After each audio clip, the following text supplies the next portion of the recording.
us comentàvem, és una sessió bastant orientada a la justificació i que organitzem des de Torrejosana. Llavors, Torrejosana suposo que moltes ja ens coneixeu, però som un servei de suport a les entitats de Barcelona, que està gestionat pel Consell d'Associacions de Barcelona i que és un servei municipal. Llavors, aquí hi ha una mica com tot el recull de recursos que oferim per a les entitats, és a dir, formacions com aquestes, també informació i assessorament, després sessió d'espais, també resolució a través de publicacions, oferts i recursos, acompanyaments, etc. I també tenim un taulell d'anuncis que hi ha, per exemple, un de subvencions i premis que també us pot interessar. Llavors, d'aquest apartat també comentar-vos que pot ser interessant que més enllà d'aquesta formació doneu una ullada a la resta de formacions que hem programat per aquest trimestre, ja que n'hi ha vinculades indirecta o directament a les subvencions, no? Com pot ser la de disseny de projectes, o també el tema de la memòria de l'entitat, o temes de comunicació. Bueno, us animem a consultar-ho. Llavors, entrant una mica més amb els continguts de la sessió d'avui, la idea és poder repassar el procés de justificació pas a pas i quins són aquells aspectes claus i després ja entrar com amb la documentació necessària, la que s'ha de presentar de forma obligatòria i com omplir-la i també altra documentació que pugui ser d'interès. Sobretot també ens centrarem en la part de la memòria econòmica perquè sabem que és un dels documents que més dubtes o que més dificultats genera. Llavors, bueno, hi ha com un apartat específic que farà el Manel sobre aquest tema, també a través d'un exemple. Després passarem a la part de tramitació de la justificació de forma telemàtica, un petit repàs de com fer-ho, i també a vegades ens dona errors o bueno, què tenir en compte per facilitar aquest procés.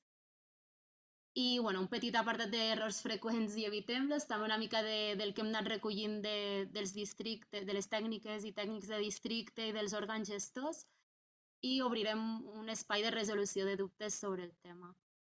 A nivell de durada, no ho he comentat, però la idea és que havíem programat 1 hora i mitja de sessió. Si cal allargar una mica més per tema perquè es quedin dubtes i preguntes, no hi ha cap problema, però bueno, aquesta és una mica la planificació que hem fet. Llavors, si us sembla, comencem ja en temària. Primer que tot, com ubicar una mica la justificació en el marc del cicle d'una subvenció. A l'hora de presentar-vos amb una subvenció, bueno, primer hi ha aquesta primera part de vale, on ens volem presentar i la convocatòria encaixa o no amb els projectes que nosaltres fem. Llavors, com analitzar una mica aquesta convocatòria i veure pues, a nivell d'objectius, a nivell de beneficiaris, a nivell de destinataris, el pressupost que s'atorga, etc. Després arriba el moment de la sol·licitud, que en el cas de la convocatòria general és al gener, com ara suposo que moltes també ja heu presentat. Després arriba la part de la resolució, primer una resolució provisional, que en aquest cas, en el cas d'aquesta convocatòria, sol ser al maig. Aquest any també preveiem que més o menys sigui per aquestes dates, a mitjans de maig o així. I un cop surt la resolució provisional, s'obre un període per presentar, ja sigui al·legacions, presentar la documentació que us requereixin i també per reformular. Després veurem també una mica aquesta importància de reformular, però és algo com que volíem com enfatitzar, no? En aprofitar com aquest moment de la resolució provisional per presentar una reformulació. Per qui no ho sàpiga o no tingui tant al cas, una reformulació és vale, nosaltres hem demanat un import de subvenció a l'Ajuntament, però quan surt la resolució veiem que ens han donat menys. Llavors, nosaltres el que fem amb la reformulació és presentar de nou el projecte, sense canviar, òbviament, objectius ni a grosso modo el projecte no ha de canviar, però sí que ho adaptem amb aquesta reducció de subvenció. Llavors, això fins ara eren 10 dies hàbils, però aquest any a la convocatòria 2023 hi haurà 20 dies hàbils, que ho estableix la convocatòria per presentar aquesta reformulació. I després ja surt la resolució definitiva i bueno, hi ha també el període de cobrament, que és més variable, no? I que també depèn molt de si tenim justificacions anteriors pendents o que hi hagi com temes pendents que llavors retracin el cobrament. Si no, en teoria hauria de ser ja al juliol, principis de tardor, seria l'ideal per part de l'Ajuntament.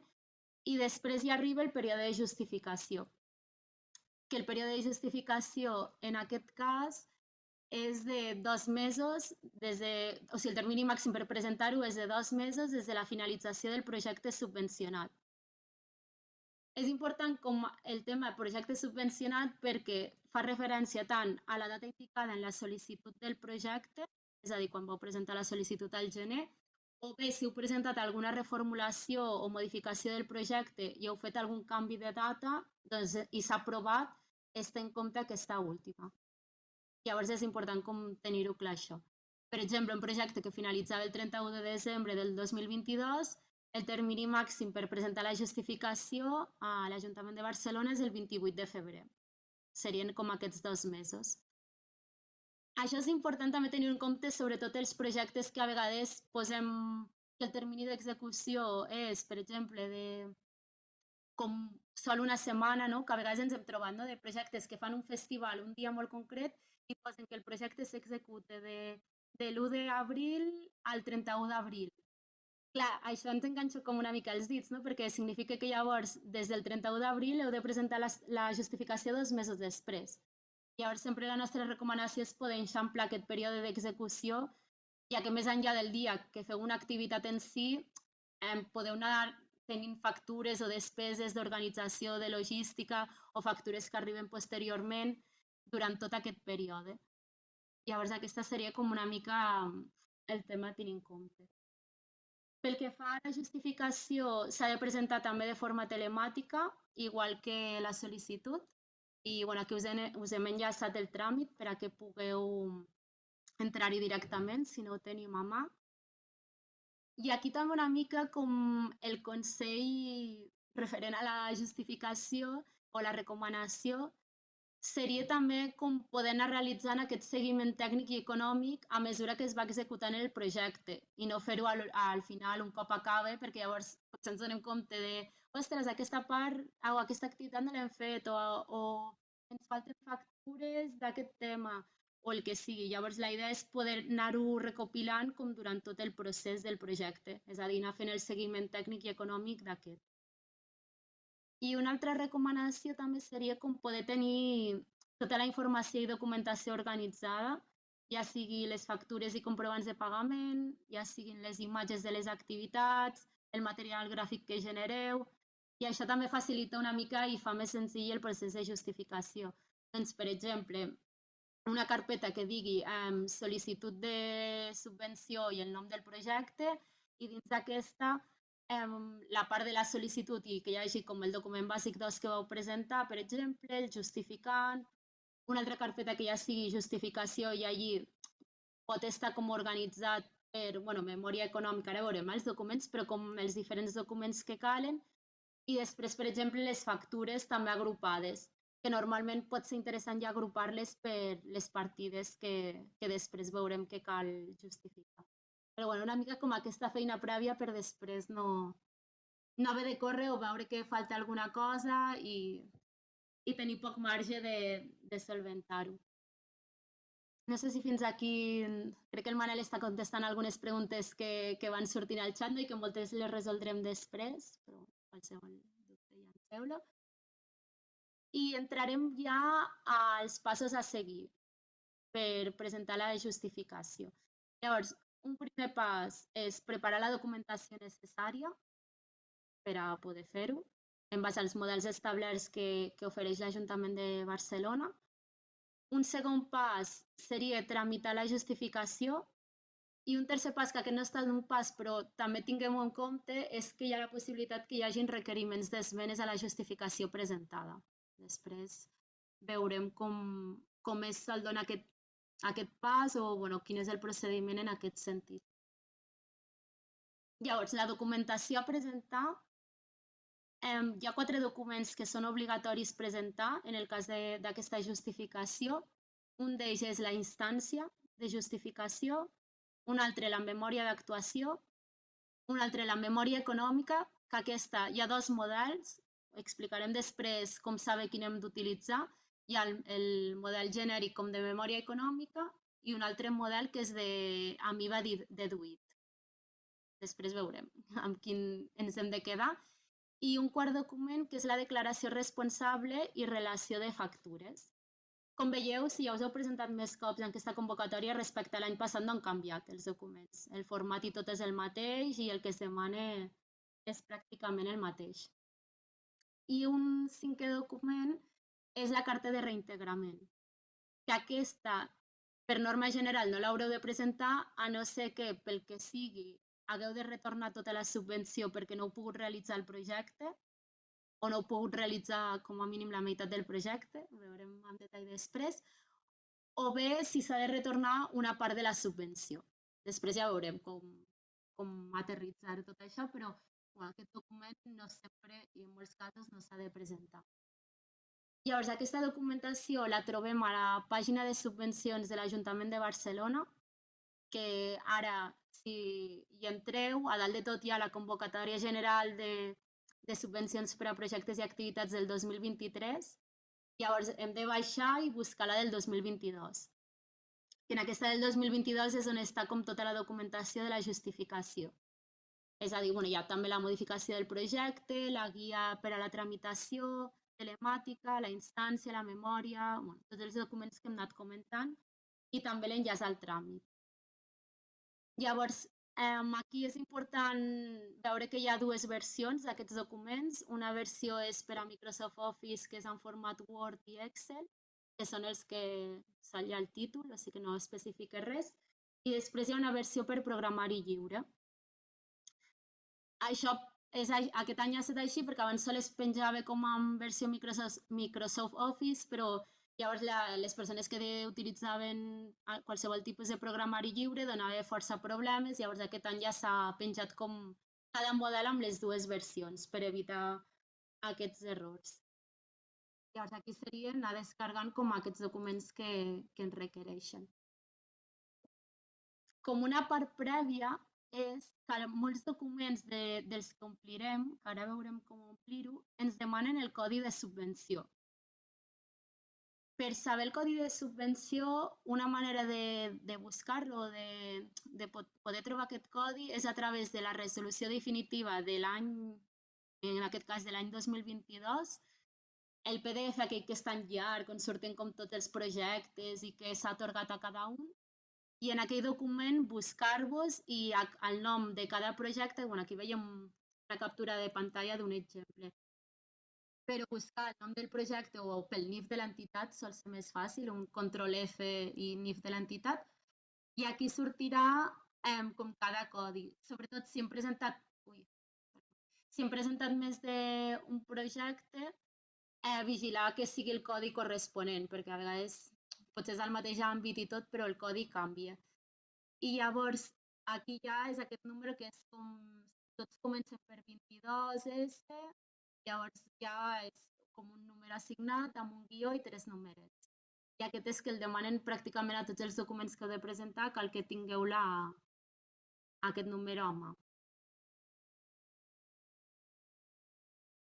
Si aneu bé, suposo que sí, entrem ja al primer document, que és la instància de justificació. Al final aquest document és un document que, bueno, en molts casos, en moltes administracions, quan es fa un tràmit, cal presentar com una instància del tràmit que estàs fent. O sigui, aquest document al final és un document bastant identificatiu de dades i com anunciant una mica resum del que estem presentant. Llavors, en aquest sentit, el document té com una primera part que diu que la justificació atorgada per aquí dalt, si ho veieu, que posa indiqueu l'òrgan gestor, l'àrea, districte que va atorgar la subvenció. Llavors, en el cas del districte de Sant Andreu, per exemple, és on m'he presentat i m'ha donat la subvenció. Doncs aquí seria posar districte de Sant Andreu. O és l'ICUP, l'Institut de Cultura. O bueno, sigui l'òrgan gestor que sigui.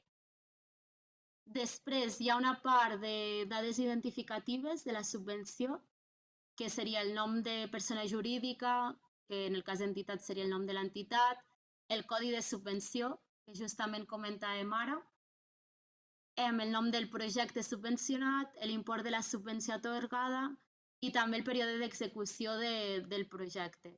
És a dir, quin era el període, o sigui que al final totes aquestes dades són les que teniu a la sol·licitud, excepte l'import de la subvenció atorgada, que és el que finalment us haguessin atorgat. No és el que vau demanar, sinó el que us han donat finalment. Aquí és important també que el nom del projecte sigui exactament com el nom del projecte que us han subvencionat. Cada vegada ens trobem que alguna entitat ha canviat el nom i això sol ser com motiu de requeriments d'esmena. Llavors, bueno, és important potser dedicar esforç, sobretot en aquest primer document, a posar bé totes aquestes dades, perquè com a la resta de documents ho haurem de tornar a posar, que ho puguem potser ja treure d'aquí. Llavors, us recomanaríem començar per aquí, dedicar-hi com el temps per a que estigui tot correcte i després ja ho anirem volcant. Després hi ha dades de la persona representant, que aquí és el representant legal de l'entitat, amb DNI i, bueno, un altre cop posar com les dades. I la instància de justificació té el següent text, que fica declara, i aquí hem de marcar amb una creueta com aquella documentació que aportem. Vale, si pregunten pel xat el tema de l'òrgan gestor, tornem enrere. L'òrgan gestor fa referència a ja sigui l'àrea, districte o institut.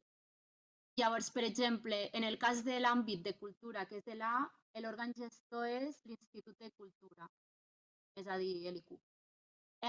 Si us heu presentat a districte, seria sempre el districte. O sigui, és com l'òrgan gestor que us ho dona. Això a la resolució definitiva, aquí perquè hem fet com un pantallazo, però si no, la resolució definitiva, com abans de cada projecte, o sigui, de cada taula, de cada llistat, m'hi fica. Pues, la gerència de drets socials i tal i qual atorga les següents subvencions i hi ha el llistat. L'ICUP atorga tals subvencions. Si igualment algú té dubtes a l'hora de no té clar com quin és, ens ho pot preguntar i podem consultar-ho. Però a priori és això, si us presenteu a districte és el districte i si us heu presentat a ciutat seria com l'òrgan que gestiona aquell. Vale, i pregunten pel xat, vale. O sigui, seria buscar com l'òrgan que us ha atorgat la subvenció. I deia que per buscar com una manera ràpida per fer-ho és, quan estigueu al PDF, la tecla Control i F, que és com el cercador, i allí podeu posar el NIF de l'entitat, per exemple, pues G, 29, etc. I així ja, perquè és un PDF amb moltes pàgines, no sé si 150 o no sé quantes pàgines, i així ja busqueu directament el vostre NIF o pel nom del projecte, podeu buscar-ho. Vale. Estàvem com a la part aquesta de la declaració. Llavors, en aquest cas, s'ha de marcar les creuetes, els documents que s'aporten. Alguns són obligatoris, com és el cas de la memòria d'actuació, que són com els documents que hem comentat fa una estona. La memòria d'actuació, després la documentació acreditativa de la difusió de la subvenció, això també hauria de ser algo que es presentés. Ara veurem també amb quin format s'ha de fer, que seria en clau d'annexes. I després, les tres apartats que venen després, que és relació classificada de despeses, relació classificada d'ingressos i estat representatiu, són les tres pestanyes que hi ha a la memòria econòmica. Per tant, haurem de marcar les tres. La declaració responsable de factures també és un dels documents obligatoris que hem dit i per tant també l'hem de marcar. I després vindria la carta de reintegrament, que algú haurà de marcar aquella entitat que correspongui perquè ha de retornar la totalitat o una part de la subvenció. I l'últim punt, que seria en el cas de subvencions amb un import, bueno, en aquest cas posa inferior a 60.000 euros, però han tingut una despesa de més de 15.000 euros. Això està a les bases, de que en aquests casos s'ha de demanar com 3 pressupostos i després com justificar quin pressupost s'escolleix. I en aquest cas s'han de presentar. Això que entenc que entitats més petites amb projectes petits no us afecta en aquest cas. Llavors aquí això seria com marcar amb una creueta que ja el document té el format. I l'última part d'aquest document és el tema del règim d'IVA, que aquí s'ha d'assenyalar com amb una X l'opció que correspongui al règim d'IVA, en el cas de si no s'ha deduït l'IVA suportat els justificants, o si s'ha deduït l'IVA suportat. Això ho entrarem més a fons a la part econòmica, que el Manel ja us explicarà i si cal ja tornarem enrere per veure en cada cas quina creueta marca. I per últim, s'haurà de marcar també aquesta casella de l'apartat D conforme tots els documents que aporteu són certs i les factures també són totes verídiques i que esteu justificant la totalitat de la subvenció. Vale, pregunten si s'ha d'aportar informe auditor, no hi ha espai per marcar-ho. No, en aquest cas, en aquest document no ho han establert. Ja després veurem quins documents cal presentar en cas de que us toqui presentar auditoria, però aquí no s'ha de marcar. Llavors s'ha de posar la data, Barcelona, data tal, i s'ha de guardar el document en PDF i signar-lo electrònicament. Això a la part de tramitació digital veurem com fer-ho.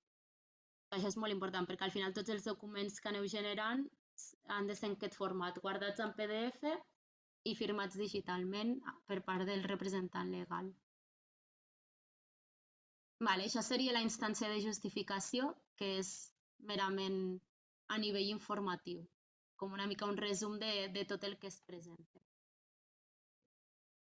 Entrarem ja a la memòria d'actuació, que és el segon dels documents que s'han d'aportar.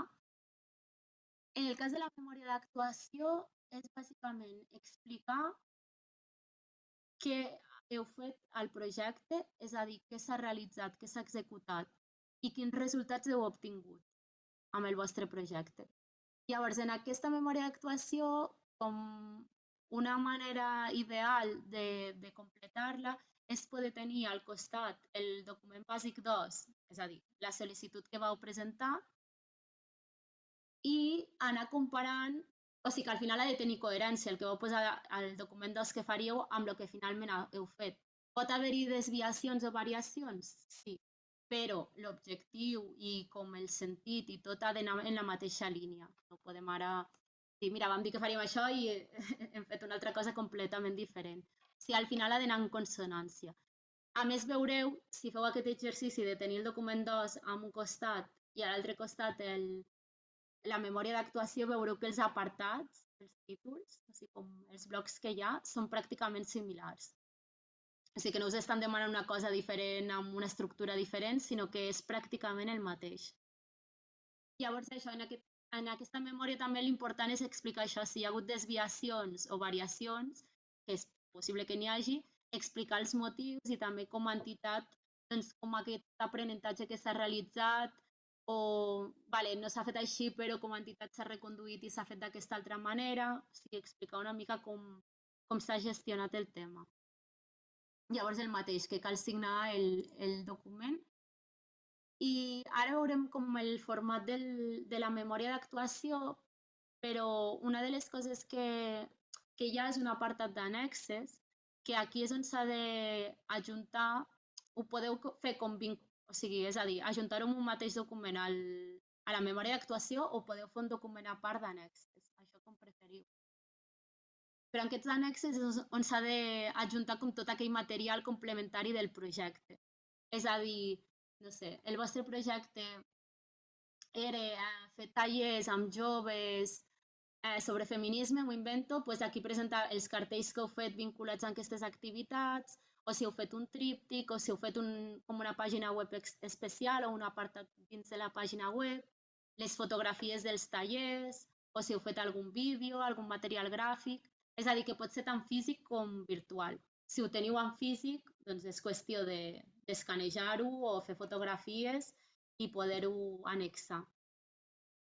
Aquí és important que tot aquest material que genereu ha d'incloure el logotip de l'Ajuntament de Barcelona. Això és una cosa que està a les bases de forma explícita. Llavors, bueno, a vegades ens hem trobat alguna entitat això, no? que ha presentat la justificació i els han demanat esmena perquè no tenien el logo posat de l'Ajuntament. Llavors, això és molt important tenir-ho present perquè és com una obligació que teniu com a entitats beneficiàries de subvencions. És a dir, des del moment que us atorguen la subvenció al maig, a partir de llavors teniu com ja l'obligació a tots els materials que feu d'incorporar aquesta normativa. Llavors aquí ja hi ha com la frase que ha de sortir, a aquests materials, que diu això, amb el suport de l'Ajuntament de Barcelona o del districte tal, llavors la normativa gràfica, que és com el logo. Això ho podeu descarregar d'aquest llibre. Preguntàvem pel xat si a les fotografies internes cal, no. O sigui, és el material de comunicació i difusió, on ha de constar com aquest logotip. És a dir, a tots els cartells, a qualsevol, si feu una pàgina web o feu un vídeo, feu qualsevol material de difusió o comunicació a l'intern, no. Vale, això sobretot teniu en compte o fins ara, bueno, que sí que és com un tema que cada cop es revise com amb més detall i que podria ser que us facin alguna esmena en aquest sentit si no està correctament. Llavors, per veure una mica l'estructura de la memòria d'actuació, hi ha una primera part sobre l'entitat, que com us deia són les mateixes dades que han demanat a la instància de justificació, és a dir, serà copiar-ho, bueno, aquí seran més d'entitat i després de projecte és el tema del nom del projecte, el codi de la subvenció, l'àmbit temàtic, territorial i programa, que això és el codi aquell de, per exemple, si heu fet a joventut és la G, el programa A i el codi, doncs heu fet a Ciutat Vella, és l'1, el número 1. O sigui, aquí serà buscar com el codi. Si no el sabeu, el podeu consultar també a la resolució definitiva, on hem mirat abans, a la mateixa columna sortia també aquest codi. El lloc de realització, data inici i l'import de la subvenció.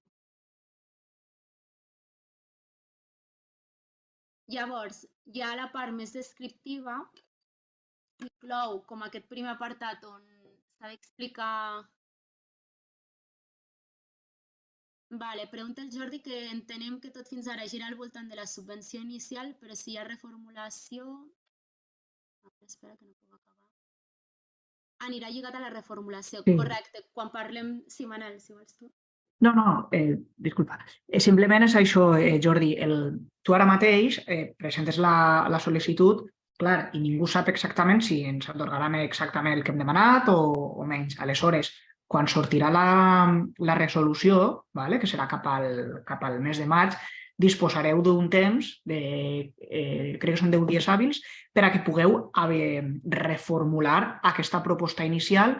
I una cosa important, perquè això ens ho vam dir l'altre dia, si una vegada presenteu la reformulació, que ja dic, això serà el mes de maig, l'Ajuntament no us diu res, vol dir que es dona per acceptada aquesta reformulació que vosaltres presenteu.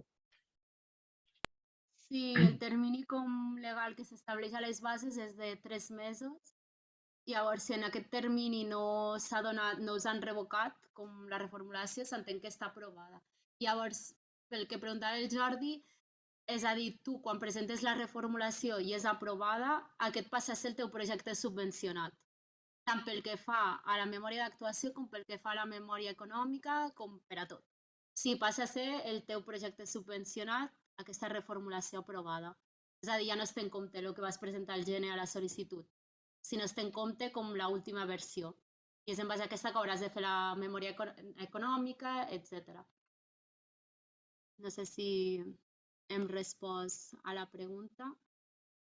Si no, ens ho tornes a dir i ho remarquem. Vale, perfecte.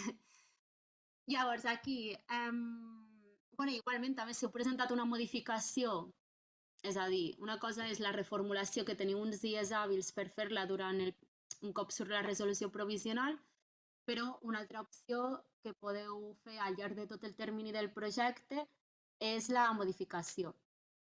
La cosa és que en la modificació ja no donen aquest marge de pots reduir segons el que t'hagin donat i tal, sinó que a efectes pràctics és com a nivell econòmic com una justificació, és a dir, que si hi ha més desviació del compte o el que sigui us ho farien tornar a la part proporcional, i a efectes tècnics és més que res per a no esperar la justificació a explicar aquestes modificacions que hi han hagut, sinó poder-ho fer prèviament.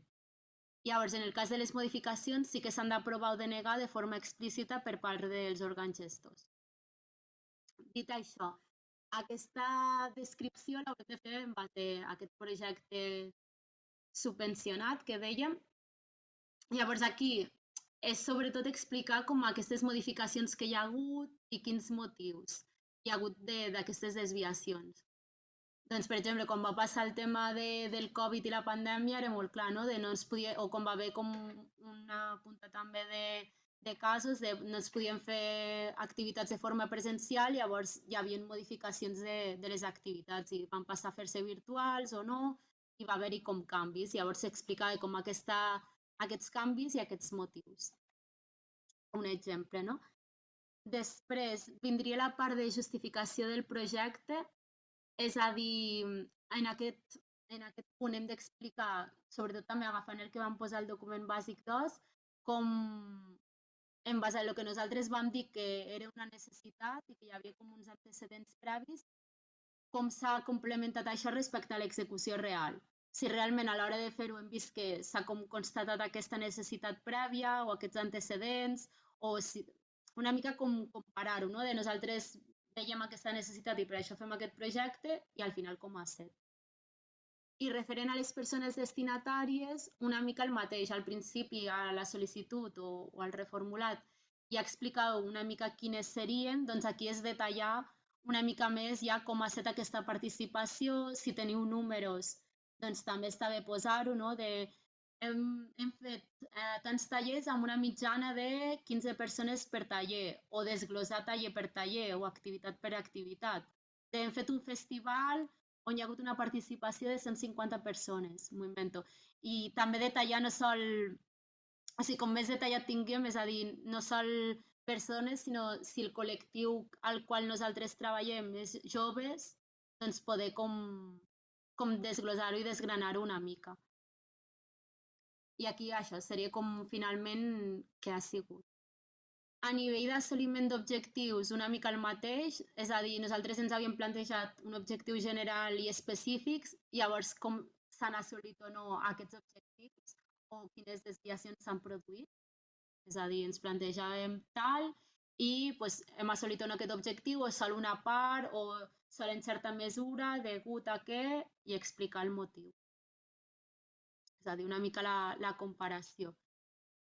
Després també l'aplicació de la perspectiva de gènere, la ecosocial i la intercultural, que aquí també és una mica del que vau posar que faríeu al projecte, què realment s'ha fet i com s'ha assolit i com ha funcionat, no? Una mica. Si dèieu que, per exemple, a nivell de perspectiva de gènere, que, no sé, per exemple, que faríeu com un grup específics sobre, o formacions específiques sobre feminisme a les persones membres del projecte, tal i qual. Doncs si al final heu fet això, com ha funcionat, com ho valoreu, quantes accions heu realitzat, etc. I el mateix passaria amb perspectiva ecosocial i intercultural. I per últim, aquí és les fases del projecte, és a dir, que aquesta és la graella famosa que hi ha al document bàsic 2, l'únic que aquí en comptes amb graella està en vertical explicat cada apartat, però és els resultats obtinguts, o sigui, en base al que ens vam plantejar, els indicadors, descripció de cada activitat realitzada, descripció de les persones vinculades a aquestes activitats i dates d'inici i finalització de les activitats. Clar, aquí pot ser una entitat que ha fet moltes activitats amb unes dates d'inici molt clares, doncs pot posar de l'1 de gener al 10 de gener tal activitat, o tal dia tal taller, o altres entitats que potser facin més projectes amb activitats que es duen a terme més al llarg del temps i pot ser que siguin com durant tot el període, o de gener a juny, m'ho invento. Aquí és bastant adaptar-ho a el que vosaltres feu. I pla de comunicació i accions comunicatives, que és com tot aquell material de difusió i publicitat que heu fet. I llavors el que relacioneu aquí, l'ideal seria que el poguéssiu aportar com a annexes de finalment què heu fet.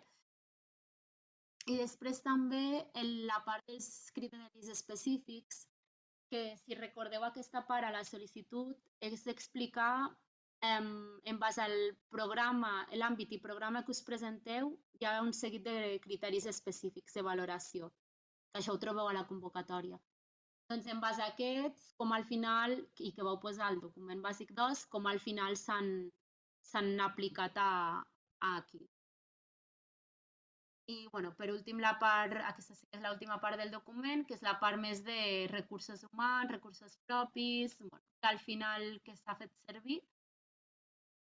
I per últim, ja sí, la valoració qualitativa i conclusions dels projectes, que aquí és una mica l'avaluació que feu com a entitat del projecte realitzat. I una mica millores i també això, no? Com l'avaluació qualitativa del projecte. I els annexes que dèiem i ja la signatura. Això seria la memòria d'actuació. Ara ja sé que estaré pendent al xat si hi ha dubtes i si no, després quan obrim també ho podem fer. I ara entraríem al gran què, que és la memòria econòmica. I llavors ara ja parlarà el Manel. Sí. Manel, una pregunta. És que he vist aquí al xat Manel Martínez que ens pregunta un tema dels membres. A veure, aquí el que hauríeu de fer és potser enviar un escrit a l'òrgan gestor que us ha concedit la subvenció, perquè jurídicament qui la rep, o sigui, qui és beneficiari, o és la persona física o és l'entitat. És només una persona. Aleshores, clar, el que difícilment no es podrà canviar és que la subvenció li l'hagin concedit a la persona física i després, pel fet que hàgiu constituït la cooperativa, vulgueu traslladar-lo a la cooperativa, perquè el beneficiari és la persona física. No sé si m'estic explicant bé. I a més les factures sí que han d'anar a nom de la persona beneficiària que rep la subvenció. És a dir, que si la persona és la beneficiària de la subvenció, company vostre, les factures hauran d'anar al seu nom per a que ell les pugui justificar. Vale, doncs agafo el relleu de la meva companya Núria i jo entro en l'explicació de la memòria econòmica. La memòria econòmica és un altre document que s'ha de presentar juntament amb la instància i amb la memòria d'actuació que acaba de comentar Núria, i aquí és on detallem el cost econòmic del projecte. Aquest cost té com dos branques, la part d'ingressos i la part de costos. Primera pregunta, aquesta qüestió ens arriba molt a Torre-Jussana. He vist diferents Excels, quina memòria he d'utilitzar? Bé, això depèn de la situació fiscal de l'entitat. És a dir, si vosaltres sou una entitat que esteu donats d'alta d'activitat econòmica i hisenda, és a dir, en la declaració censal, en el model 036, esteu donats d'alta d'algun epígraf de l'IAE, vol dir que vosaltres esteu facturant per algun servei. Aleshores, què passa? Que si aquest servei que presteu no està exempt d'IVA, perquè feu algun tipus de cobrament perquè veneu productes o organitzeu esdeveniments o feu formacions però que no són reglades conforme a un pla d'estudis, és a dir, que repercutiu IVA en les vostres factures, haureu d'utilitzar la memòria econòmica que diu amb IVA deduït. I ara després explicarem per què.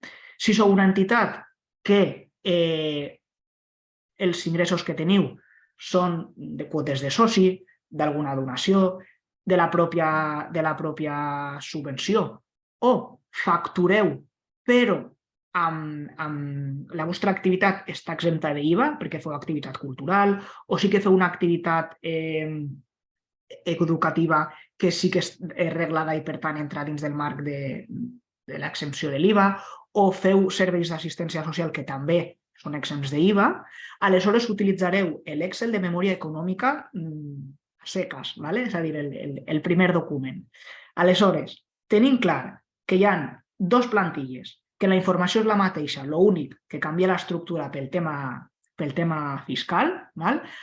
Ara comentarem un conjunt de dubtes i coses que s'han de tindre en compte en aquesta part econòmica i després farem una simulació de com es justifica la part econòmica. A veure, Núria, deixes de... En primer lloc, per a comentar, clar, quines despeses són subvencionables i quines no. Abans, quan estàvem preparant el material de la formació, Núria i jo comentàvem que a vegades sorgeix el dubte de què puc imputar al projecte i què és subvencionable. Perquè, clar, són dues coses diferents. Vosaltres, quan elaboreu el projecte, cost del projecte pot ser qualsevol cosa que considereu necessària per al projecte. Val? El que passa que el que això siga un cost del projecte no vol dir que es pugui justificar com a despesa en la subvenció.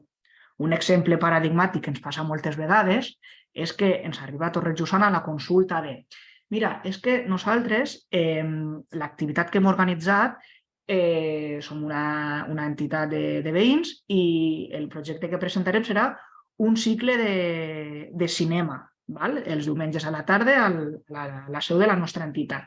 I hem comprat un ordinador i una pantalla gran per a projectar els films. Això és una despesa subvencionable? Clar, nosaltres el que diem és tu has comprat aquest material per al projecte i, efectivament, tu, en la memòria econòmica, ho podeu reflectir dient que el cost de l'ordinador o del projector forma part dels costos del projecte. Però què passa? Que no serà una despesa subvencionable a l'hora de justificar. Per què? Perquè aquesta subvenció va destinada a finançar activitats, no adquisició de béns. Aleshores, com veurem més endavant, el que sí que podreu fer és imputar una petita part d'aquest cost que ha tingut aquests béns duradors, no? Anem a dir l'ordinador, la pantalla, un projector, que de fet aquesta petita part que us estic dient serà l'amortització anual del cost total d'aquests béns. Per tant, aquí us hem fet un recull del tipus de despeses que són subvencionables, que al cap i a la fi, és lògic, són totes aquelles despeses que estan estretament vinculades amb l'activitat del projecte. Més coses. Si passem, Núria, la següent diapositiva, com us deia, què no serà subvencionable? Doncs, a banda de totes aquelles activitats que no, despeses, que no tinguin una estreta relació amb el projecte, doncs mira, qüestions com totes aquelles despeses que no vagin a nom de l'entitat, que estiguen fora de termini, encara que després comentarem la lletra petita d'aquest afer, i després l'IVA. L'IVA és un impost recuperable, que s'anomena, perquè com es declara trimestralment a l'agència tributària i en funció dels ingressos i les despeses d'aquell trimestre va i torna, perquè ens pot sortir a pagar o a retornar, l'IVA és un impost que queda fora com a despesa justificativa. Ara bé, si per exemple pagueu una taxa perquè heu reservat un espai per a desenvolupar una activitat, com aquesta taxa està implícita a la realització de l'activitat i és un cost que no recuperareu, sí que pot ser una despesa subvencionable. Després, com us deia abans, les despeses d'inversió, abans hem parlat d'elements tecnològics, però també podíem parlar de taules, cadires, això tampoc serà una despesa subvencionable per a la subvenció. I després, a veure, perquè estic mirant aquí algunes preguntes... Vale, podem... Preguntaven tema de despeses bancàries... Sí, a veure, un matís, perquè és molt probable que vos ho estigueu plantejant i després ho veurem en el full de la memòria. Despeses bancàries, subministrament, lloguers, les nòmines del personal d'estructura... Clar, aquí hem de pensar que, clar, l'Ajuntament ens està finançant una activitat, un projecte. Aleshores, sí que són despeses que podeu imputar, però sempre i quan apliqueu un cert criteri de justificació. Us poso un exemple. Si sou una entitat que teniu un local, clar, no podeu posar totes les despeses de lloguer de l'any, perquè la seu l'esteu utilitzant per a altres activitats que no formen part de la subvenció. Però imagina't que sou una entitat cultural i l'activitat que heu presentat a la subvenció és un taller de dansa. Doncs una cosa que podeu fer és calcular el temps d'obertura que té la vostra seu dedicada a aquella activitat, no? Doncs que, per exemple, pot ser els caps de setmana, els dissabtes, doncs està oberta perquè feu el taller de dansa i després, no sé, un petit esmorzar i de trobada, no? Després del taller. Doncs, bueno, podeu calcular quin percentatge del lloguer, és a dir, doncs en funció de si tantes hores d'obertura del local dedicat a aquesta activitat, doncs aquest percentatge serà el que aplicaré de lloguer a les despeses. I en subministraments pot ser el mateix. A vegades hi ha entitats que el que diuen és, bé, doncs si tinc 12 factures de llum, puc imputar el 20% perquè és una quantitat aproximada de més o menys el que jo puc imputar a aquest projecte perquè penso que al final els subministraments se paguen tots els mesos, però a lo millor faig el càlcul del volum del projecte en el volum del total de l'entitat i si veig que té un pes aproximat del 15%, del 20%, doncs puc imputar aquest criteri. O moltes vegades també hi ha entitats que tenen la política interna de quan fan els pressupostos dels projectes imputen entre un 10 i un 15% del personal d'estructura a cada projecte. Per què ho tenen determinat així des de fa temps? Pot ser, però és com una manera de prorratejar el personal d'estructura, que al final és un cost indirecte al propi projecte. Des del gremi de serrallers ens estem preguntant ara si nosaltres fem cursos per als agremiats, els mateixos dels cursos entrarien.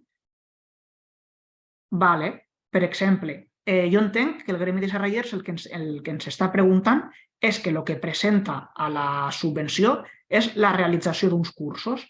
Doncs totes aquelles despeses vinculades al curs, per exemple, imagineu que per a desenvolupar aquest curs contracteu a una persona. Si aquesta persona, inequívocament, tot el seu treball l'està fent per a aquest curs, sí que se pot imputar el cost d'aquesta persona.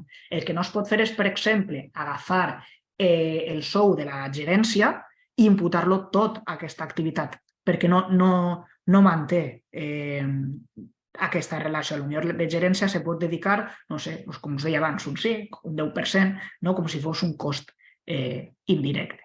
Però bé, seguim endavant i si van sorgint més dubtes els anem resolent a poc a poc. Seguim, Núria? Molt bé. Abans hem comentat que les factures, o millor dit, el document per excel·lència per a justificar les despeses és la factura. I a banda de la factura està l'element temporal, que és que aquesta factura ha d'estar dins del període d'execució del projecte. Si vosaltres heu posat que l'execució del projecte és de l'1 de gener de l'any 2022 fins al 31 de desembre del 2022, clar, no puc posar una factura del febrer del 2023, perquè això ja queda fora del període d'execució. Què és el que succeeix? Que moltes vegades se poden donar particularitats com que una empresa o un autònom et va prestar el servei al mes de desembre, però la factura te l'acaba emetent a principi del mes de gener. Bé, si aquesta factura està pagada dins de l'any i, a més, teniu la prova fefaent que aquesta despesa es va realitzar i es va portar a terme dins del període d'execució, sempre que adjunteu el document de pagament adjunt a la factura, que després ho veurem a la declaració responsable, no hauria d'haver cap problema. L'Alba ens comenta que si els bitllets de metro són justificables. Clar, ara entrarem també, perquè és una cosa que anem a veure, que és tot el tema dels tíquets. Vosaltres sabeu que a TMB cap la possibilitat de demanar factura. De fet, tenen l'aplicatiu que des del mòbil, si us registreu, podeu descarregar les factures una vegada feu l'adquisició del bitllet. Aleshores, pregunta perquè he vist que ha anat sorgint. Els tíquets serveixen per a justificar la subvenció? La resposta és, principalment, no hauríem de recórrer a tíquets per a justificar la subvenció, però sí que hi ha un petit marge per a utilitzar-los, que és el que veurem ara en una de les següents diapositives. Núria, si passes, estan com les limitacions posades. Això és el que hem comentat abans. ¿Vale? Aquí, efectivament, torno a repetir, el document probatori són les factures i en cas de personal contractat, les nòmines. Pregunta que també ens arriba moltes vegades. L'IRPF, la seguretat social que jo pago d'aquestes persones, és una despesa subvencionable? Sí, perquè al final és un cost de personal que si està associat al projecte també es pot utilitzar com a despesa justificable dins de la subvenció. Per tant, sempre que adjunteu també els models d'Hisenda 111, que és on es reflecteixen les retencions, o també els documents de seguretat social, el que abans s'anomenaven els NRC, no hi haurà cap problema i això serà també cost de personal que és perfectament justificable. I com us dèiem, aquí us hem compartit unes forquetes, perquè en funció de si és àmbit de districte o ciutat i també en funció dels imports que té la subvenció concedida, s'us permet un màxim de justificació d'etiquets. Per exemple, fins a subvencions de 500 euros, com a màxim, s'us permet el 50% de l'import per a justificar amb tiquets. Si és de més de 500 euros i fins a 1.000 euros, aquest import decreix fins al 25%. De tal manera que, com veieu, serà lògic que a mesura que la subvenció es va fent més gran, el percentatge que es permet de justificació d'etiquets és menor. Per què? Perquè, com us diem, el document per excel·lència fiscal i comptable per a acreditar una despesa i, per tant, justificar davant d'una administració pública una subvenció és la factura. I no sé si ens queda alguna diapositiva més. Molt bé. També, ara, 3 cosetes més econòmiques que s'han de tenir en compte. L'acompliment, com sabeu, en aquesta subvenció, l'Ajuntament finança com a màxim el 50% del cost total del projecte. Aleshores, clar, vosaltres, les entitats, s'han de comprometre a que, ja que l'Ajuntament us dona l'altra part, vosaltres heu de saber justificar com a mínim el 50% del total d'aquest projecte, perquè si no és així, es pot produir que l'Ajuntament us demanarà la revocació de la subvenció i el retorn de l'import que no heu dut a terme. Ara després compartirem un recurs que disposem a la nostra web per a saber com, en el cas de que, per exemple, una entitat no ha pogut realitzar el projecte, quina quantitat hauria de retornar a l'administració pública. Després, un altre punt és la desviació pressupostària. La desviació pressupostària el que ens està dient és que fins a un màxim d'un 10%, ja sigui per dalt o per baix, l'administració no us posarà cap problema, ja que s'entén que, a vegades fem pressupostos, però afinar al 100% és molt difícil. Per tant, tot el que estigui en la forqueta del 10% de major cost o menor cost serà acceptable. I per últim, el tema de l'auditoria. Per a aquells projectes que siguin majors de 50.000 euros o per a subvencions concedides per import de major de 30.000 euros, s'exigirà un informe d'auditoria i, clar, les despeses d'auditoria seran despeses que es permetran justificar en la subvenció amb un topall de 3.000 euros o el 5% del projecte. Núria, veig aquí molt de moviment al xat. No sé si estan havent preguntes o segueixo més endavant. Sí, preguntaven si es pot justificar alguna despesa que no s'hagi posat al projecte, presentat a la sol·licitud, però que finalment sí que s'ha realitzat.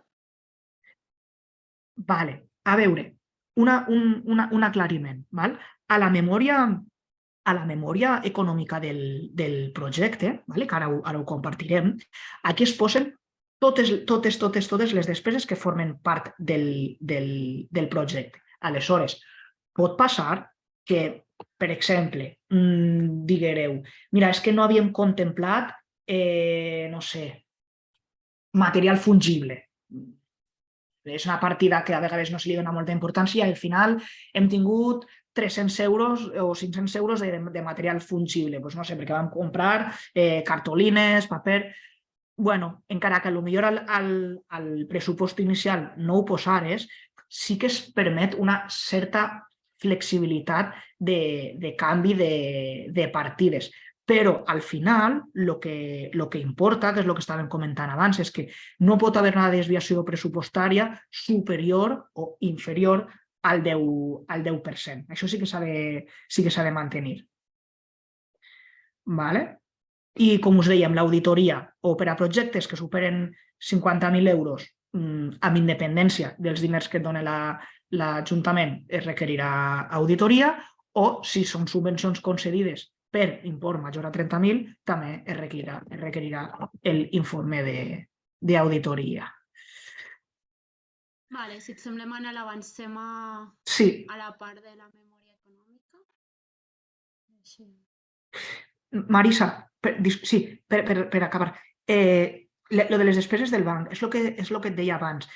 Una despesa bancària és molt difícil vincular-la a un projecte, però aquestes despeses que són de caire general podeu imputar un petit percentatge, potser un 5%, no sé, o potser una cosa que podeu fer és valoreu quants projectes en total té l'entitat i, no sé, feu com una primera distinció entre costos d'estructura i costos d'activitat i després dins de l'activitat prorrategeu aquestes despeses en funció del pressupost que té cada projecte. Per exemple, és una idea que us llanço. Vale. I després, Núria, no sé si volies comentar alguna cosa també d'això de l'informe d'auditoria. Ho tirem endavant. Vale. De l'auditoria, queda alguna cosa més que vulgueu comentar? No. Vale. Doncs vaig a compartir ara un Excel. Val? Doncs mireu, aquesta és la memòria econòmica. Val? Jo he agafat ara la memòria econòmica com si fos, per exemple, que és el que pot passar, una AFA, vale? Que potser és o una coral, que és molt probable que siguin moltes de les entitats de les quals esteu aquí inscrites. Val? Aleshores, què és el que passa? Que, aquest Excel té 3 pestanyes, la relació de despeses, la relació d'ingressos i la relació final de despeses i d'ingressos. Aleshores, en primer lloc, per recursos humans, que és una partida, doncs nosaltres hem agafat 3 nòmines de persones que tindríem que treballen a l'entitat. De fet, per posar-vos l'exemple, nosaltres seríem com l'associació Torre Jussana, aquí hem emplenat les dades corresponents i començaríem per els recursos humans. Aleshores, què hem agafat? Doncs la persona que administra la convocatòria general, com si diguérem la persona que tenim d'administrativa per a que gestione aquest projecte. Una altra persona que seria com la pròpia coordinadora o directora del projecte i la gerència de l'entitat. Aleshores, què hem fet? Doncs, com us deia abans, jo no puc imputar tots els costos laborals d'aquestes persones a la subvenció, però un càlcul que hem pogut fer és, doncs mira, fem una cosa. Com aquest projecte no és el principal projecte de l'entitat, sinó que és un dels diferents que fem, agafem la nòmina d'un mes, perquè diguem que, si no tenim en compte juliol i agost, que serien com mesos on l'entitat no fa activitat, dels 10 mesos d'activitat de l'entitat, calculem una nòmina que és com si diguérem una desena part del projecte. Aleshores, aquí quan diu import total de la factura, en aquest cas no és una nòmina, perdó, no és una despesa corrent, sinó que és una nòmina. Aleshores, posem aquí l'import brut, és a dir, el salari brut, perquè per a justificar-lo després ja utilitzarem els models d'Hisenda i de Seguretat Social, que en aquest cas serien, aquí posem el salari brut del mes d'aquestes persones. Què és el que passa? Que això és l'import total que ha percebut aquesta persona. Però què dediquem al projecte? Bueno, en aquest cas, mira, la persona pròpia que està administrant aquesta convocatòria sí que hem posat tot el salari, però ja hem vist que del coordinador del projecte no ho posem tot, posem una gran part, però tot no. Per què? Perquè aquesta persona també està coordinant altres projectes. I finalment, de gerència, posem una nòmina, però posem una petita part, tant al projecte com imputat a la subvenció. Per què? Perquè la gerència rep una nòmina mensual, però torno a dir, no vol dir que tota la seva nòmina estiga dedicada al projecte. Aquesta persona també està utilitzant hores del seu treball per a fer altres activitats de l'entitat. Per tant, al projecte hem aplicat una part. I què passa? Que d'aquests diners que hem aplicat no ho imputo tota la subvenció, sinó una part perquè considero que per a justificar despeses d'aquest projecte utilitzo altres factures. En tot cas, si volguéreu raonar algun criteri d'imputació, com ara veurem més cap avall, aquí podríeu posar algun comentari. Per exemple, passaríem al segon concepte, el que us deia, no? Lloguers. Doncs imagineu que paguem 800 euros de lloguer al mes. Clar, jo no puc agafar totes les factures de l'any. Aleshores, fem un càlcul i diem, mira, és que, el que us deia abans, aquest taller, més o menys, el temps que dediquem del nostre espai pot ser com al voltant d'això, de 3 mesos de tot l'any. Perquè, al final, si l'any té 12 mesos, una quarta part serien 3 mesos. Sí, entre que dediquem el temps a obrir l'espai, preparar-lo, apartar les cadires i les taules perquè la gent pugui fer el taller de dansa. Sí, creiem que entre un 20 i un 25% del temps d'obertura del local es pot utilitzar per a lloguers i infraestructures. Doncs aquí posaríem l'import de la factura total, en aquest cas, que és imputat al projecte, però a la subvenció jo imputo la meitat. Per què? Perquè potser, que és com és el nostre cas, hem demanat una altra subvenció a una altra entitat, que és a la Generalitat, al Departament de Cultura de la Generalitat. Aleshores, clar, pot ser que raoneu que digueu, fem una cosa, nosaltres hem imputat 800 euros, que és una factura mensual, hem utilitzat 3 mesos, per tant, de costos del local hem imputat al projecte el 25%, però a aquesta subvenció imputo la meitat del que he utilitzat per al projecte, perquè l'altra meitat ho justificaré per a l'altra subvenció. Perquè recordeu que no podeu utilitzar factures per a diversos finançaments públics. I després seguiríem, per exemple, el que us deia, adquisició de material fungible, doncs el mateix, aquí no hi hauria molt de misteri, doncs tot el que s'ha consumit és el cost que ha tingut, el que es dedica al projecte i el que es dedica a la subvenció. Transport d'infraestructures, doncs si per exemple per a fer aquest esdeveniment vam necessitar portar un escenari i per tant això se va de llogar i per tant vam necessitar un transportista, doncs clar, això sí que són despeses clarament directes del projecte, per tant s'imputa tot. L'assegurança, doncs l'assegurança no, l'assegurança han sigut 1.000 euros anuals, però jo no puc utilitzar l'assegurança global de l'entitat per a imputar tot el cost. Per tant, una cosa que es pot fer, com us deia, un 5, un 10% de l'anual l'imputo al projecte, però potser puc dir, mira, és una despesa que no utilitzaré com a justificable en la subvenció. La imputaré al projecte, però no la imputaré a la subvenció perquè considero que utilitzaré altres factures, com per exemple aquestes d'allotjament i dietes, que són, per exemple, per a uns convidats que vam dur a fer aquests tallers, vam haver de pagar el menú, perquè venien a fer una ponència sobre la història de la dansa mediterrània. Doncs, per exemple, clar, altres despeses que hem tingut, que efectivament se'ls va pagar el menú i això és directament imputable. O també pot passar el típic, o és que vam haver de pagar un taxi perquè, clar, per a aquestes persones que venien de fora, doncs una vegada van arribar a l'estació i de l'estació a la nostra entitat, doncs sempre que tinguem factura, el mateix, ho podrem imputar tota a la subvenció.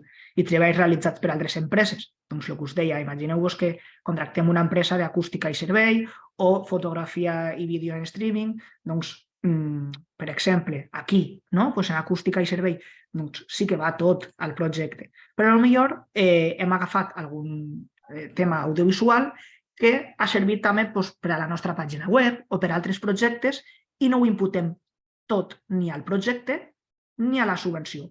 Per exemple, hem arribat a un càlcul que és, mira, aquests 2.800 euros representen tot el contingut audiovisual que ens genera aquesta empresa durant l'any. Doncs, què ens ha fet? 4 vídeos i 2 sessions de fotos per al projecte, però de vídeos n'ha fet més i sessions de fotos també? Doncs trac la proporció, per exemple. I la proporció que hem tret seria que això, la unitat de material específic del projecte per unitats totals produïdes, ens sortiria que apliquem aquesta quantitat. No sé si voleu comentar alguna cosa de la part de despeses o passaríem a la part d'ingressos. A veure, Orland ens diu: entenc que hem de presentar factures només l'import atorgat, però que la memòria hem d'incloure factures... Efectivament. La memòria reflecteix el cost total del projecte. El cost total del projecte. Independentment, i després ja veurem en la declaració responsable, que és una altra cosa, que aquí reflectirem factures per valor de lo que ens ha subvencionat l'Ajuntament. Però fixeu-vos, el nostre projecte és de 10.000 euros. I ens han atorgat 4.200 euros. Aquí, quan anem al sumatori final, són 10.000 euros de cost. No 4.200, són 10.000 euros de cost.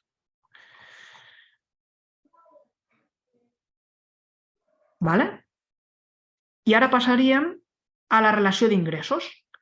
Som una entitat que hem rebut 4.200 euros d'aquesta pròpia convocatòria.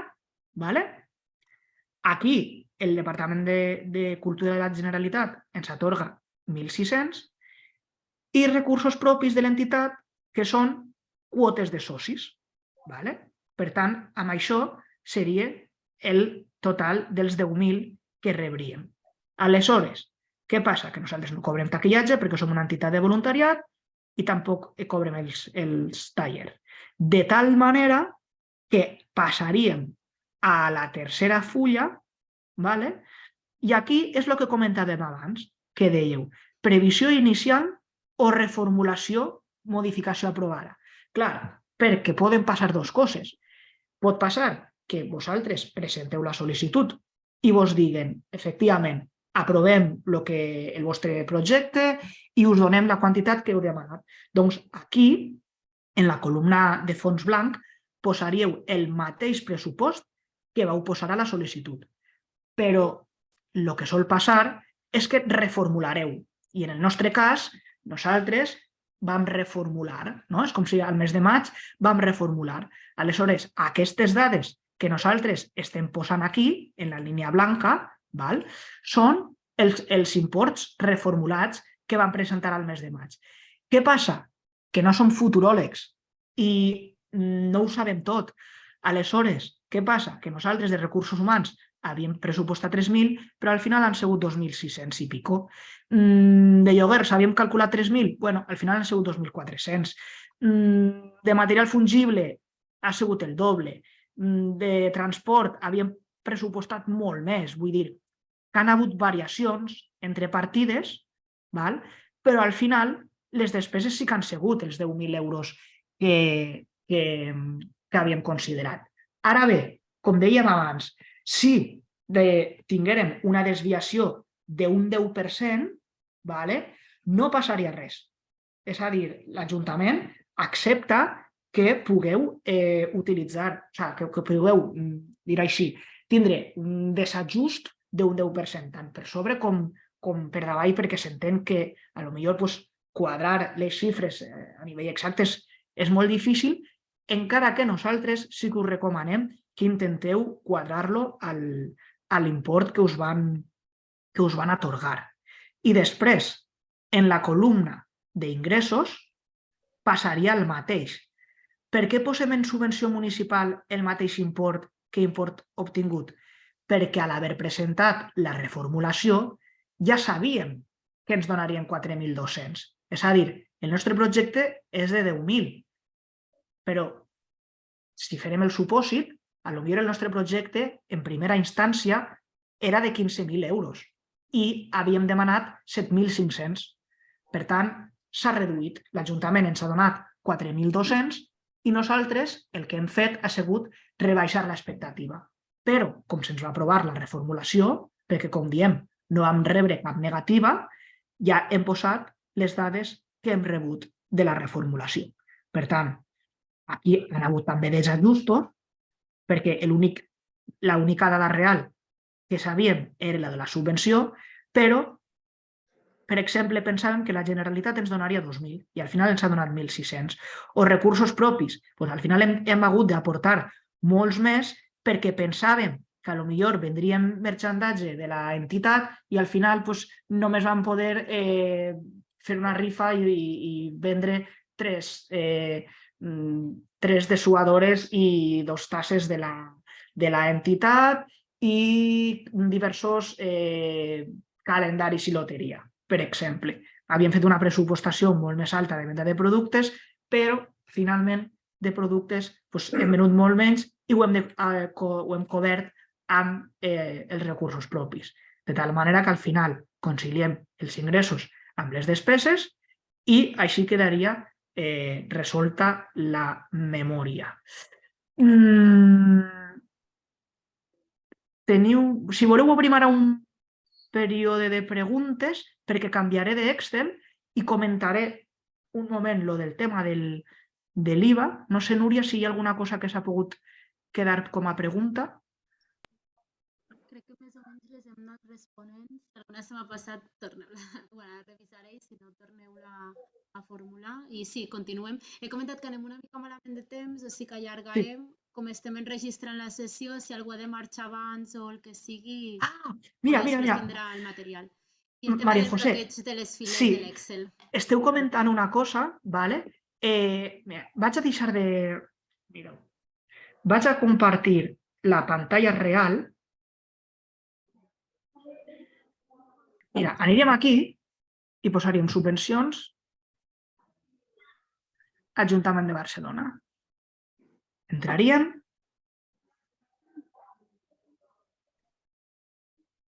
Disculpeu, que l'internet ens va una mica just aquí, ara.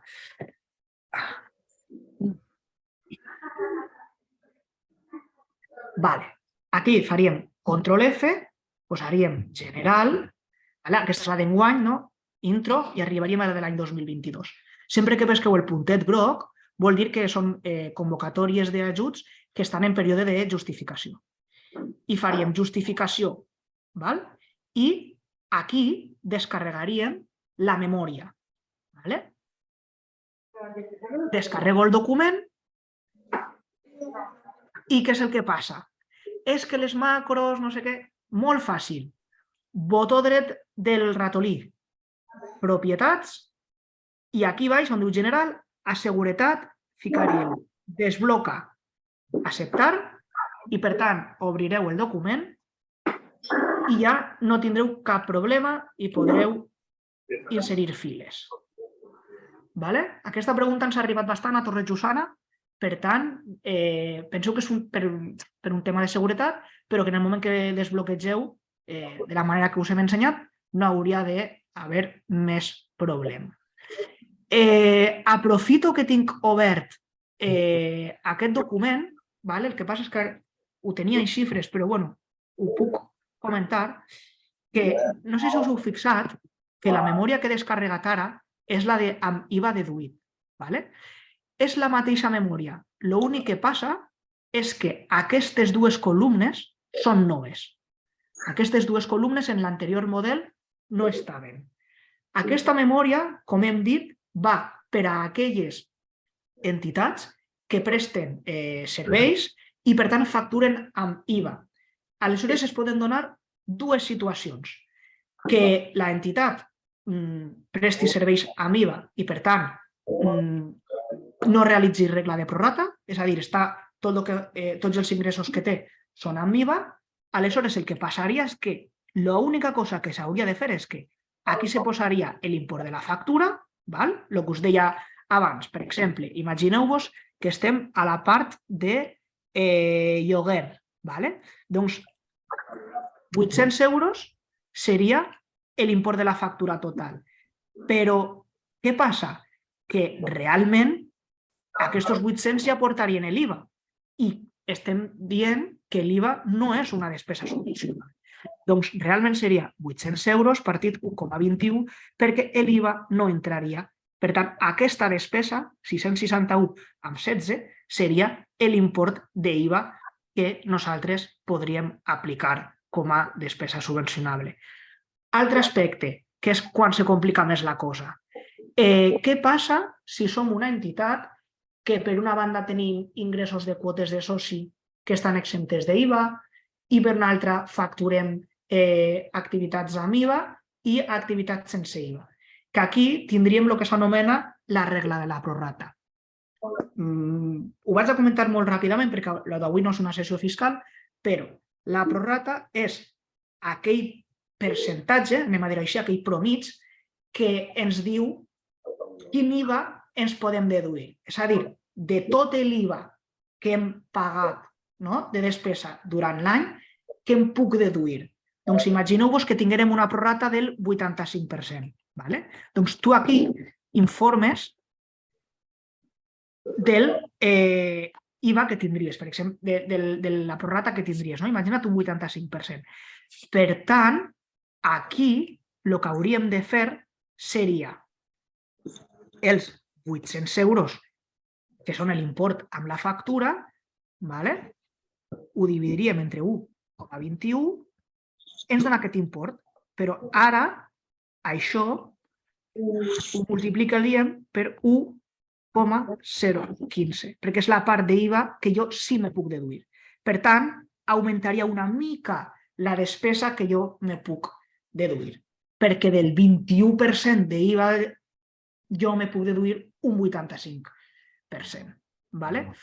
No sé si teniu més dubtes, perquè per la resta el document és exactament igual, com podeu veure, l'estructura és la mateixa.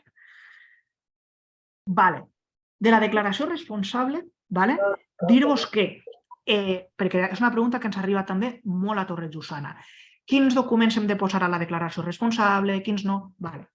Com hem dit, en la memòria de l'Excel ja hem posat tots els costos del projecte, tant els que ens financia l'Ajuntament com els que no.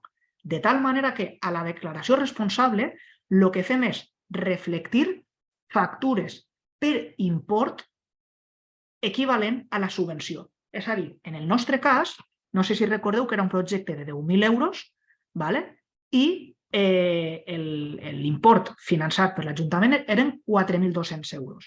Per tant, el que agafaríem seria factures per valor de 4.200 euros que figuren en la memòria econòmica i les inclouríem en la declaració responsable. Com us deia, si voleu podem obrir alguna, a veure. Però, com us dic, en la declaració responsable principalment heu de reflectir la enumeració de factures per import igual al que heu rebut en la subvenció. Perquè aquí el que esteu dient és que aquestes factures són reals i s'estan imputant. Sí, tingueu en compte que aquest document no es calcula de forma automàtica, a diferència dels altres de la memòria econòmica per exemple, A del veure. pressupost quan sol·liciteu la sol·licitud. Llavors Mm. s'ha de calcular, si aquí estem anant ja compartint pantalla, que Ah, també es vale, veu sí, com sí. la graella, i això que s'ha de calcular de forma automàtica. I sol posar les vinculades a la subvenció, com dèiem Sí, abans. sí, Si no sí. les heu de llistar totes, són les de la subvenció. Una, una, una eina que va molt bé, és que quan utilitzeu, veureu que quan us descarregareu la, la declaració responsable està en format Word. Val? Aleshores, hi ha una eina que no sé si me permets compartir pantalla un segon, Núria. Mira, això és la declaració responsable, ¿vale? Com la veieu està en format Word. Aleshores, aquí el que començaria a enumerar doncs, serien totes les factures, ¿vale? Que, ja dic, per import de la subvenció atorgada, sempre i quan figuren en la memòria econòmica. I la pregunta és, bueno, i com ho fem, no? Una vegada ho hem rebut, perquè aquí ens estan dient que ho hem de fer un PDF. Doncs hi ha una plataforma que és gratuïta, que es diu I Love PDF, que si entreu us permet passar de PDF a Word, de Word a PDF, dividir PDFs. Per tant, és una bona idea que quan recopileu les factures que acompanyaran a la declaració responsable, utilitzeu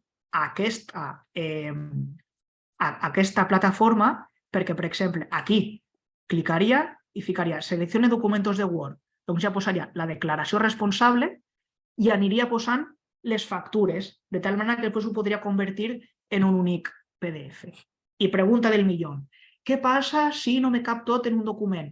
No, en un arxiu, perquè pesa molt. No passa res. Podeu presentar diverses declaracions responsables fins que tingueu el còmput de les factures per valor de la subvenció. Vale, sí. La carta de reintegrament és l'últim document que, en el seu cas, s'hauria de presentar, esperem que no, perquè la carta de reintegrament seria en cas de que no hàgiu pogut realitzar el projecte, doncs perquè no us ha arribat el finançament o s'han produït algunes circumstàncies que no us han permès realitzar l'activitat. Aleshores, dir-vos que a la nostra pàgina web tenim un recurs, que a més està també en el material, aquí que comparteix la meva companya Núria, que si cliqueu us calcula quin import hauríeu de retornar a l'administració en cas que el projecte l'hàgiu realitzat parcialment. Vale? És a dir, si el projecte no l'heu pogut realitzar, heu de retornar tot l'import que heu rebut.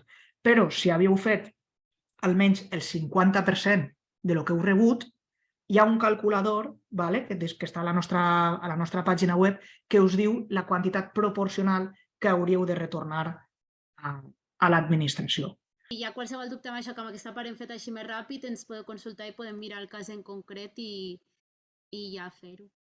I ja, si us sembla, entrarem als tràmits telemàtics. Suposo que com la majoria ja heu presentat la sol·licitud i tot, o sigui, ja tema certificat digital, ho teniu ja una mica per la mà o almenys ja en disposeu.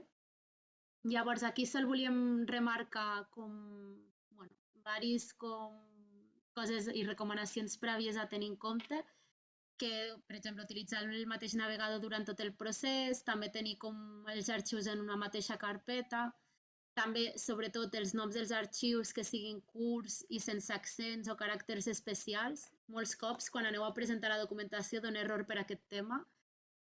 També que estiguin en format PDF i tots signats.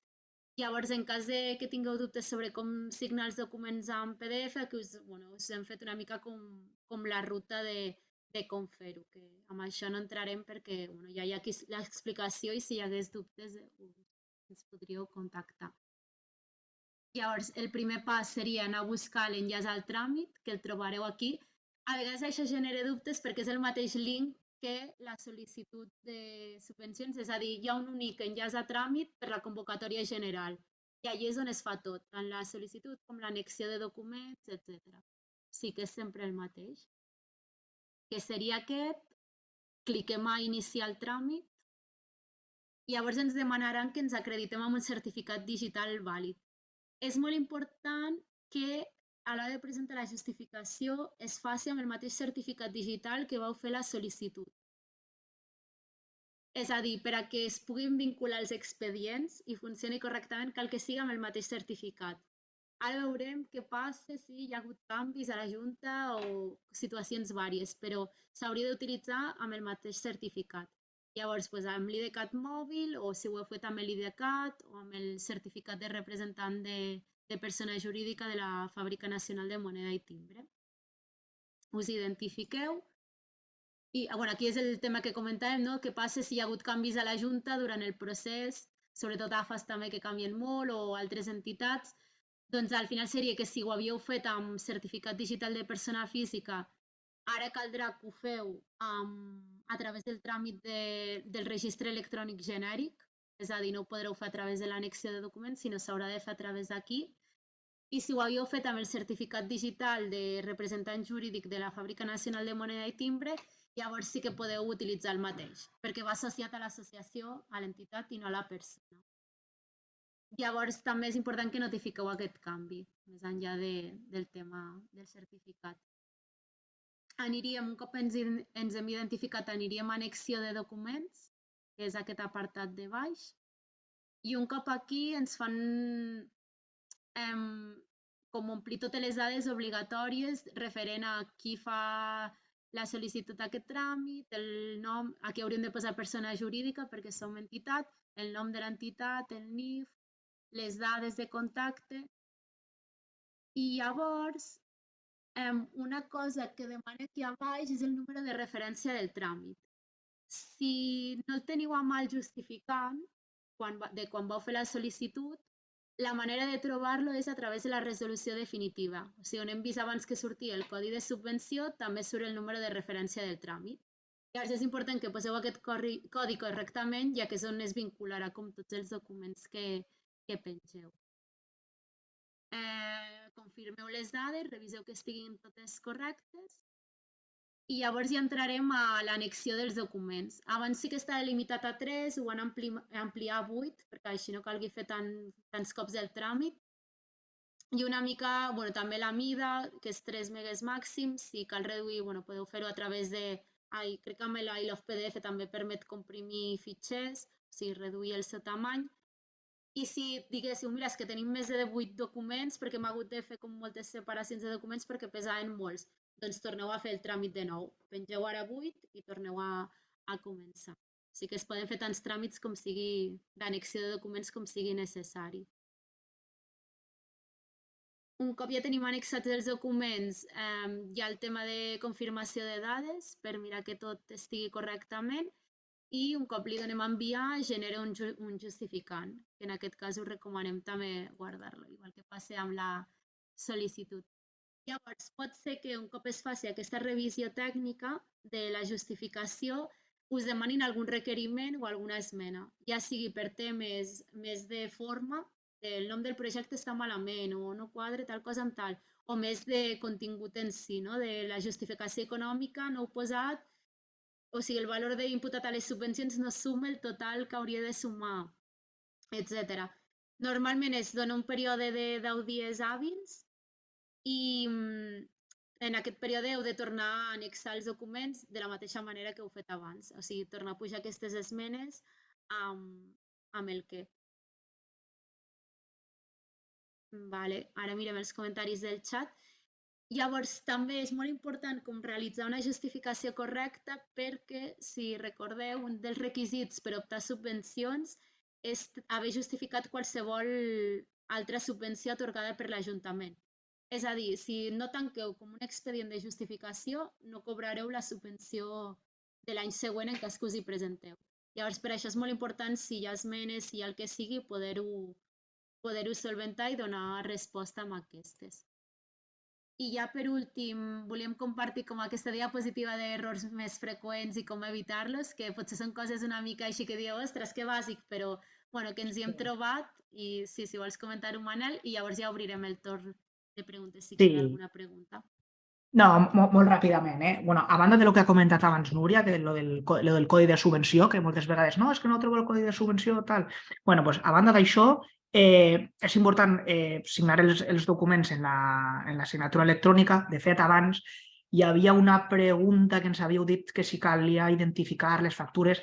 Tot això ve perquè abans, quan no es feien les coses telemàticament, les factures s'havien de diligenciar, signar i era com molt poc pràctic. Val?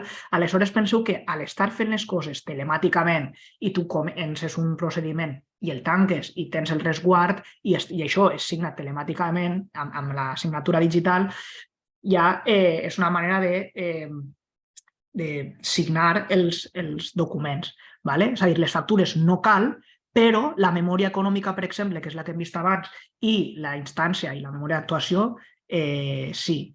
Després, els comprovants de pagament són importants justament per les excepcions també que hem comentat abans. Imagineu-vos que per lo que siga una empresa o un autònom que us ha prestat un servei s'ha descuidat i us ha fet la factura ara en 15 de gener i dius, ostres, és una factura important perquè eren, no sé, 2.500 euros, era un cost important del projecte i ara no me l'acceptaran.